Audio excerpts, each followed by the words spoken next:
एक टॉर्पीडो के अंदर एक जापानी सैनिक को बैठा दिया जाता है। सिर पर सफेद कपड़ा, हाथ में कंट्रोल और ऊपर से जबरदस्त मिलिट्री ब्रेन वॉश। नतीजा ये कि वह पूरी तरह die for the mission mode में आ जाता है। कप्तान के आदेश मिलते ही वह काइटन मानव टॉर्पीडो को सीधा अमेरिकी सबमरीन की तरफ मोड़ देता है। उसी पल अमेरिकी सबमरीन भी जवाबी कार्रवाई करती है और बिना देरी के 2 एम के 14 टॉर्पीडो फायर कर देती है। 50 नॉट्स की रफ्तार से बढ़ते ये टॉर्पीडो करीब 20 सेकंड में लक्ष्य को खत्म करने वाले होते हैं। हालात बिगड़ते देख जापानी सबमरीन का कप्तान तुरंत आदेश देता है, मुख्य टैंक खाली करो और पूरी ताकत से सतह की ओर बढ़ो। किस्मत से सबमरीन टॉर्पीडो को छूते छूते बच निकलती है, लेकिन किस्मत अमेरिकी सबमरीन का साथ नहीं देती। काइटन टॉर्पीडो सीधे बीच से टकराता है और अमेरिकी सबमरीन 2 हिस्सों में टूट जाती है। हमला सफल होते ही जापानी सबमरीन तुरंत अपने असली मिशन पर लौटती है, अमेरिकी फ्यूल सप्लाई शिप को इंटरसेप्ट करने के लिए। कुछ ही देर में टारगेट नजर आ जाता है और टॉर्पीडो लॉन्च करने की तैयारी शुरू होती है। तभी सोनार पर पीछे से प्रोपेलर की आवाज पकड़ में आती है। पेरिस्कोप घुमाते ही दिखता है एक अमेरिकी डिस्ट्रॉयर तेजी से उनकी तरफ बढ़ रहा है। सब जानते हैं कि डिस्ट्रॉयर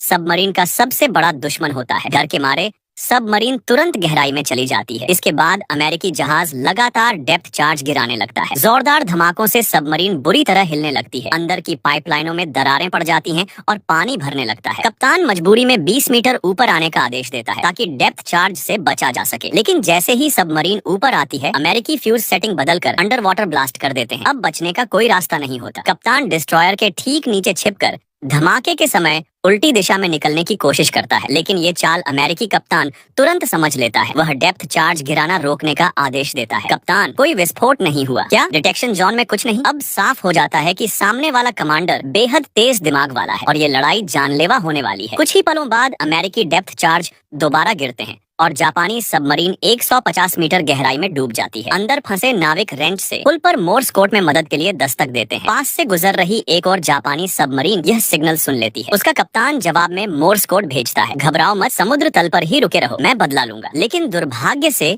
ये दस्तक अमेरिकी डिस्ट्रॉयर के सोनार में भी पकड़ ली जाती है। तुरंत एक बार फिर डेप्थ चार्ज गिराए जाते हैं। समुद्र तल पर फंसी सबमरीन धमाकों से पूरी तरह चकनाचूर हो जाती है। भागने की कोशिश कर रही दूसरी सबमरीन भी अमेरिकी सोनार से नहीं बच पाती। अमेरिकी कप्तान फुल स्पीड चेज का आदेश देता है। रास्ते भर डेप्थ चार्ज गिरते रहते हैं। सबमरीन में जगह जगह से पानी रिसने लगता है। नाविक हाथों से पानी रोकने की कोशिश करते हैं, लेकिन धमाकों की शॉक वेव से अंदर की वायरिंग में आग लग जाती है। आग इतनी भयानक होती है कि अंदर अफरा तफरी मच जाती है। कप्तान तुरंत साइलेंट मोड में जाने और आग बुझाने का आदेश देता है। दूसरी तरफ अमेरिकी डिस्ट्रॉयर का सोनार दिखाता है कि सिग्नल का ब्लाइंड जोन बढ़ रहा है और सबमरीन की सटीक गहराई समझ नहीं आ रही। डेप्थ चार्ज बचाने के लिए अमेरिकी कप्तान इंजन बंद कर देता है और इंतजार करता है कि सबमरीन हिले। रात से दिन, दिन से रात हो जाती है, लेकिन सबमरीन समुद्र तल पर एक दिन एक रात तक बिल्कुल स्थिर रहती है। अंदर ऑक्सीजन कम होने लगती है, कार्बन डाइऑक्साइड खतरनाक स्तर तक पहुंच जाती है और तापमान लगातार बढ़ता जाता है। हालात असहनीय हो जाते हैं, लेकिन ऊपर अमेरिकी डिस्ट्रॉयर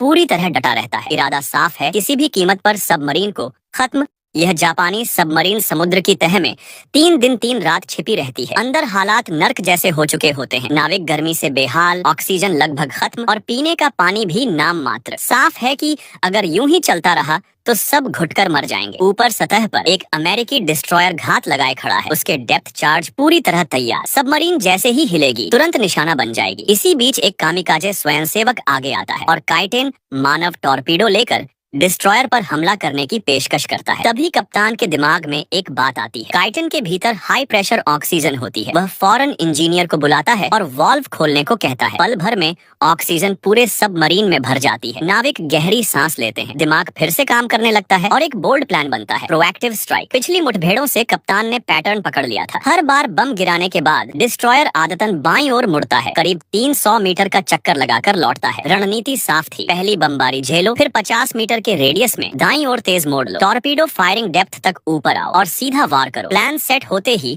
इंजन स्टार्ट होता है और जानबूझकर अपनी पोजीशन उजागर की जाती है। डिस्ट्रॉयर का सोनार पकड़ते ही डेप्थ चार्ज गिरते हैं और जहाज बाईं ओर पूरा मोड़ लेता है। सबमरीन पहली मार झेल लेती है, फिर तुरंत दाईं ओर तेजी से घूमती है। जैसे ही डिस्ट्रॉयर का साइड अटैक रेंज में आता है, टॉर्पीडो फायर करने का आदेश मिलता है। उसी पल अमेरिकी सोनार पर टॉर्पीडो अलर्ट आ जाता है। कप्तान खतरा समझकर दाईं ओर पूरा मोड़ देने और 30 मीटर डेप्थ पर चार्ज फायर करने का आदेश देता है। अगर 2 सेकंड पहले फायर किया होता तो बच जाते। यह हमला अमेरिकी कप्तान को बुरी तरह उकसा देता है। वह फुल स्पीड से सबमरीन को टक्कर मारने का आदेश देता है। नीचे सबमरीन पेरिस्कोप समेटकर तेजी से डाइव करती है, मगर देर हो चुकी होती है। डिस्ट्रॉयर सबमरीन के ऊपर लगे काइटन से टकरा जाता है। जोरदार झटके से संतुलन बिगड़ता है, कंट्रोल सिस्टम फेल होने लगता है और सबमरीन नीचे की ओर फिसलने लगती है। पहले 50 मीटर, फिर 100 मीटर। अब यह सेफ डाइव लिमिट से बाहर है। भारी दबाव में बल्ब फटने लगते हैं, पानी अंदर घुस आता है, सांसें तेज हो जाती हैं। 190 मीटर पर एक जोरदार धमाके के साथ सबमरीन समुद्र तल से टकराती है। टक्कर में बचा खुचा एक टॉर्पीडो ढीला होकर गिरता है और एक नाविक की मौके पर मौत हो जाती है। जब मेडिकल मदद पहुंचती है तब तक उसकी सांसें थम चुकी होती हैं। इसी अंधेरे में कप्तान एक और चाल सोचता है। मरे हुए नाविक के साथ कुछ मलबा टॉर्पीडो ट्यूब से बाहर फेंक दिया जाए ताकि लगे कि सबमरीन पूरी तरह तबाह हो चुकी है। यही आखिरी कोशिश है अमेरिकी डिस्ट्रॉयर को धोखा देने की। जिंदा रहने के लिए वे किस हद तक जा सकते थे, इसका अंदाजा लगाना मुश्किल है। उन्होंने अपने एक मरे हुए साथी को टॉर्पीडो लॉन्च ट्यूब में डाल दिया, उसके हाथ में एक कांच की बोतल थमा दी और ट्यूब बंद कर दी। फिर 200 मीटर गहराई से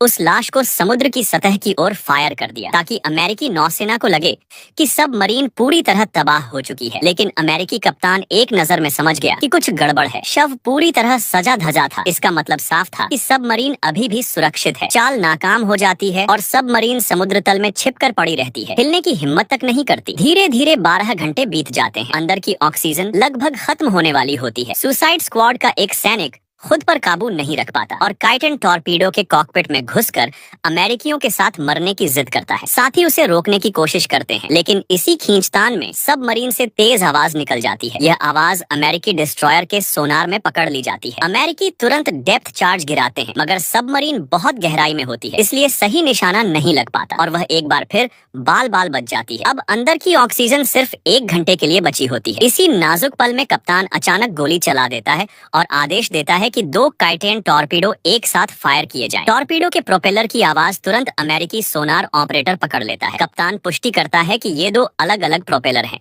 सबमरीन नहीं। आदेश मिलता है पीछा करो और लगातार डेप्थ चार्ज गिराते रहो। जैसे ही अमेरिकी डिस्ट्रॉयर दूर निकलता है, सबमरीन मौका देखकर तेजी से ऊपर उठती है। 30 मीटर की गहराई पर पेरिस्कोप उठाया जाता है और डिस्ट्रॉयर को लॉक कर लिया जाता है। एक जोरदार चीख के साथ टॉर्पीडो फायर होता है, जो करीब 800 मीटर दूर खड़े जहाज की ओर बढ़ता है। सोनार पर अलर्ट मिलते ही अमेरिकी कप्तान फुल रिवर्स का आदेश देता है, लेकिन देर हो चुकी होती है। डिस्ट्रॉयर के पिछले हिस्से में जोरदार धमाका होता है और आग भड़क उठती है। जहाज डूबता नहीं, लेकिन हालात बिगड़ जाते हैं। इसी अफरा तफरी में सबमरीन खुद सतह पर आ जाती है। डिस्ट्रॉयर तुरंत अपने सभी हथियार उसकी ओर घुमा देता है। कप्तान मजबूरी में जहाज छोड़ने का आदेश देता है, मगर कई नाविक सबमरीन के साथ ही मरने पर अड़े रहते हैं। तभी एक आपात संदेश मिलता है, जापान ने आत्मसमर्पण कर दिया है। कप्तान सन्न रह जाता है, यकीन नहीं कर पाता। लेकिन डिस्ट्रॉयर से आती अमेरिकी सैनिकों की खुशी की आवाजें सच्चाई साफ कर देती हैं। एक कामिकाजे सैनिक इस हार को स्वीकार नहीं कर पाता। वह बंदूक कप्तान की कमर पर रखकर